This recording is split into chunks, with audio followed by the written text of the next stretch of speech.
విశాఖపట్నం దగ్గరలో ఉన్న ప్రసిద్ధ ఆలయం ఈ వరాహ లక్ష్మీ నరసింహస్వామి ఆలయం. ఈ ఆలయంలో మనము విష్ణుమూర్తి దశావతారాల్లో ఒకటైన నరసింహస్వామి అవతారాన్ని దర్శించుకుంటాము. ఈ ఆలయము సింహాచలం కొండపైన ఉంటుంది. ఈ స్వామివారిని భక్తులు సింహాద్రి అప్పన్న అని కూడా పిలుస్తారు. ఈ ఆలయంలో సంవత్సరానికి కేవలం 12 గంటలు మాత్రమే మనకు స్వామివారి నిజరూప దర్శనం లభిస్తుంది. ఇదే వరాహ లక్ష్మీ నరసింహస్వామి ఆలయము. ఎదురుగా కనిపిస్తున్నదే వెస్ట్ గోపురం. వెహికల్స్ అయితే ఇక్కడి వరకే అలో చేస్తారు. విశాఖపట్నం నుండి 18 కిలోమీటర్స్ దూరంలో ఈ టెంపుల్ ఉంటుంది. అలాగే సింహాచలం టౌన్ నుండి 5 కిలోమీటర్స్ దూరం ఉంటుంది. ఈ టెంపుల్ చేరుకోవడానికి 2 మార్గాలు ఉంటాయి. ఒకటి వెహికల్లో రావచ్చు, రెండవది స్టెప్స్ పై నుండి కూడా నడుచుకుంటూ రావచ్చు. స్టెప్స్ ద్వారా నడుచుకుంటూ వచ్చే వారికి ఈ ఆలయం 1.2 కిలోమీటర్స్ ఉంటుంది. టోటల్ గా 1000 స్టెప్స్ ఎక్కాల్సి ఉంటుంది. ఈ టెంపుల్ టైమింగ్స్ వచ్చేసి 7 AM to 11:30 AM, తర్వాత 12 PM to 3 PM, ఆ తర్వాత 4 PM to 7:30 PM. ఒకసారి ఈ ఏరియా 360 డిగ్రీస్లో ఏమేమి ఉన్నాయో చూద్దాము. ఎదురుగా కనిపిస్తున్న వెస్ట్ గోపురం నుండి లెఫ్ట్ సైడ్కి వెళ్తే దర్శనానికి ఎంట్రీ పాయింట్స్ ఉంటాయి. అలాగే ఇటు సైడ్ మొత్తం పార్క్ ఉంటుంది. బస్సెస్లో వచ్చేవారు ఇటు నుండి కూడా దర్శనానికి వెళ్ళొచ్చు. బస్ స్టాండ్ ఇటు సైడ్ ఉంటుంది. ఇక ఇదంతా కార్ పార్కింగ్. అలాగే లెఫ్ట్ సైడ్లో అన్నదాన సత్రం ఉంటుంది. తిరుమల లాగా కొండపైన ఎక్కువ ప్లేసెస్ ఉండవు. సో ఫస్ట్ టైం వచ్చిన వారైనా సరే ఎలాంటి కన్ఫ్యూజన్ లేకుండా టెంపుల్ని విజిట్ చేయొచ్చు. ఇంకా ఈజీగా ఉండటానికి నేను ఈ మ్యాప్లో మీకు వివరిస్తున్నాను. ఇది వెస్ట్ గోపురం. ఇటు నుండే దర్శనానికి ఎంట్రీ ఉంటుంది. అలాగే మనం నార్త్ గోపురం సైడ్ నుండి టెంపుల్ లోపలికి వెళ్తాము. తర్వాత వెస్ట్ సైడ్ నుండి గర్భాలయం లోపలికి ఎంటర్ అయ్యి స్వామివారిని దర్శించుకున్న తర్వాత సౌత్ గోపురం సైడ్ నుండి బయటకు వస్తాము. తలనీలాలు ఇవ్వాలనుకున్న భక్తులు ఈ బిల్డింగ్ దగ్గర ఇవ్వచ్చు. ఇక్కడే వాష్రూమ్స్ కూడా ఉంటాయి. ఇక్కడ బస్ స్టాండ్ ఉంటుంది. చివరిగా ఇదే అన్నదాన సత్రము. 1087 సంవత్సరంలో ఈ ఆలయం నిర్మాణం స్టార్ట్ చేశారని చరిత్ర చెప్తుంది. ప్రస్తుతం మనం చూస్తున్న ఈ ఆలయాన్ని 13th సెంచరీలో ఒరిస్సా రాజులు కళింగ వాస్తు ప్రకారం నిర్మించారు. అందుకే ఈ ఆలయం లోపలి గోపురాలు సౌత్ ఇండియాలోని ఆలయ గోపురాలతో పోలిస్తే కొంచెం డిఫరెంట్గా ఉంటాయి. తర్వాత విజయనగర రాజులు ఈ ఆలయాన్ని డెవలప్ చేశారనేసి ఈ ఆలయంలో ఉన్న కొన్ని శాసనాలు చెప్తున్నాయి.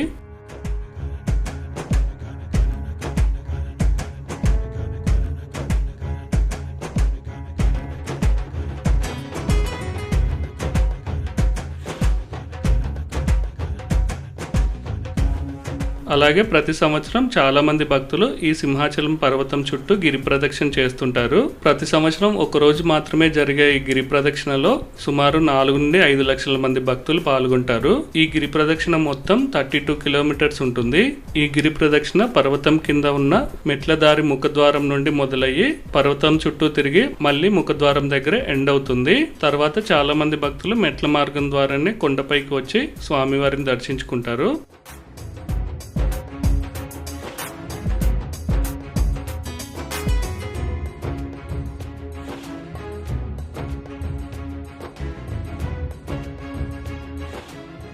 మనం వెస్ట్ గోపురం నుండి ఇటు సైడ్ వస్తే ఇక్కడ దర్శనానికి ఎంట్రీ ఉంటుంది. బస్సెస్లో వచ్చేవారు ఇటు సైడ్ నుండి డైరెక్ట్గా రావచ్చు. ఇక్కడ స్పెషల్ దర్శనం టికెట్ కౌంటర్ ఉంటుంది. స్పెషల్ దర్శనము 100 రూపీస్ ఉంటుంది. ఈ దర్శనం లైన్ పక్క నుండి వెళ్తే ఇక్కడ ఫ్రీ అకామిడేషన్ రూమ్స్, టాయిలెట్స్, అలాగే తలనీలాలు ఇచ్చే ప్లేసెస్ ఉంటాయి. ఇక్కడ కనిపిస్తున్నది త్రిపురాంతక స్వామి ఆలయము. తప్పకుండా దర్శించుకోండి.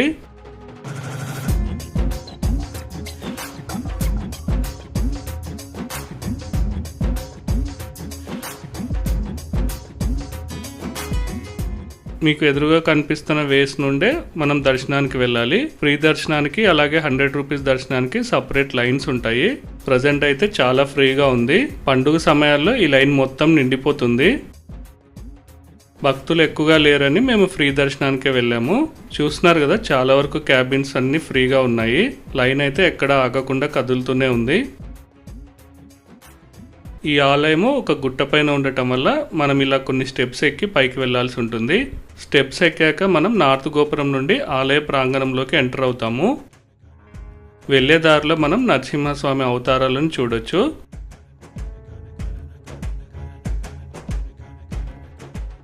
ఇక్కడ ఒక కళ్యాణ మండపం ఉంటుంది. ఈ మండపం పైన పిల్లర్స్ అయితే చాలా అద్భుతంగా ఉంటాయి. కొన్నిసార్లు మనల్ని అక్కడికి కూడా అలో చేస్తారు. ఇప్పుడైతే అలో చేయడం లేదు.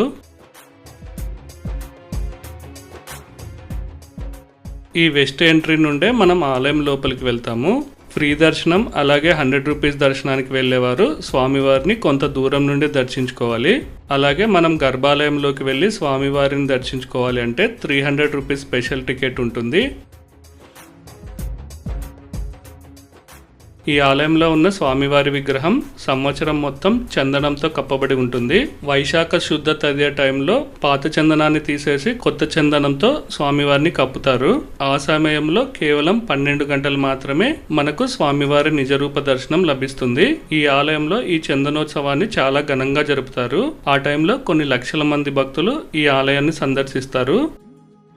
మనం స్వామివారిని దర్శించుకొని బయటకు వచ్చాక ఇక్కడ ఒక ప్రత్యేకమైన స్తంభం ఉంటుంది. దాన్ని కప్ప స్తంభం అంటారు. కప్పం అంటే ట్యాక్స్ అని అర్థము. పూర్వము ఈ స్తంభం వద్ద ప్రజలు పన్నులు కట్టేవాళ్ళంట. అందుకే ఈ స్తంభానికి ఆ పేరు వచ్చింది. ఈ స్తంభాన్ని హత్తుకొని మనం కోరికలు కోరుకుంటే అవి తీరుతాయనేసి భక్తుల నమ్మకము. ఈ స్తంభం దగ్గరికి వెళ్ళటానికి ఒక్కొక్కరికి 25 రూపీస్ టికెట్ ఉంటుంది. ఈ ఆలయ గర్భాలయం పైన అయితే అద్భుతమైన శిల్పాలు మలిచారు. మీరు ఫస్ట్ టైం ఈ టెంపుల్కి వస్తే కొంత టైం ఇక్కడ స్పెండ్ చేసి ఈ గర్భాలయం పైన ఉన్న శిల్పాలన్నింటినీ చూడండి. ఒక్కొక్కసారి మనల్ని గర్భాలయం చుట్టూ తిరగటానికి అలో చేస్తారు. ప్రజెంట్ అయితే అలో చేయడం లేదు.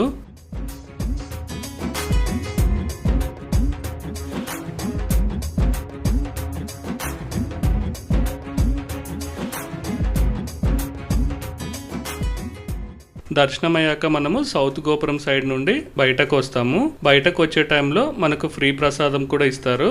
తీసుకోవటం మిస్ అవ్వకండి. ఇక్కడ నుండి టెంపుల్ లోపల వ్యూస్ ని చూడండి. నాకు కుదిరినంత వరకు అన్ని యాంగిల్స్ లో మీకు ఈ టెంపుల్ ని చూపించడానికి ట్రై చేస్తున్నాను. వీడియోని అయితే లైక్ చేయడం మర్చిపోకండి.